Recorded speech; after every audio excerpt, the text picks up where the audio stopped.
from Darfur, and I grew up in Philly. So.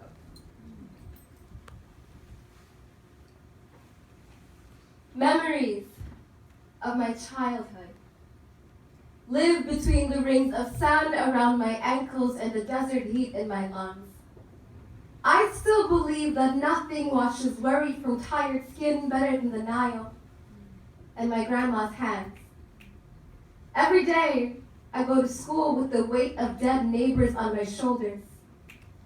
The first time I saw bomb smoke, it didn't whine and billow like the heat from our kitchen hearth, but it forced itself on the Darfur sky, smothering the sun with tears that it stole from our bodies. The worst thing about genocide isn't the hunger, the murder, the politics, the government-paid soldiers that chase you across borders and into camps. It's the silence. For 3 months, they closed the schools down because people like us are an eyesore. So the first month, we took it. The second, we waited.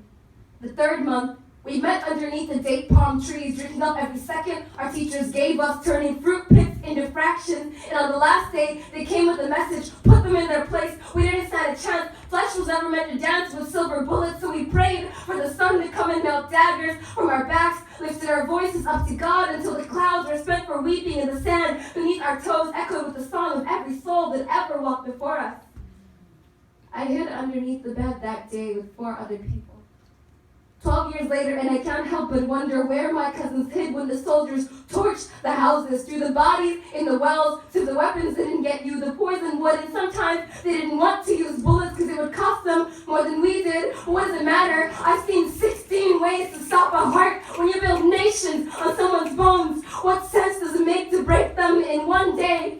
My mother choked on rifle smoke. My father washed the blood from his face. My uncles carried half the bodies to the hospital, the rest to the grave. And we watched for every funeral we planned. There were 60. We couldn't have to stand in the Sahara. It tastes a lot like powdered bone. And when the soldiers came, our blood on their ankles, I remember their laces. Scarlet footprints on the floor. I remember waking to the sound of hushed voices in the night, etched with the kind of sorrow that turns even the loudest dreams to ash.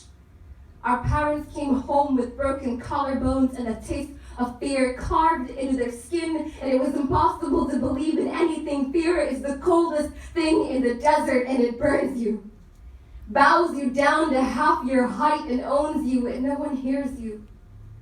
Because what could grow in the desert anyway?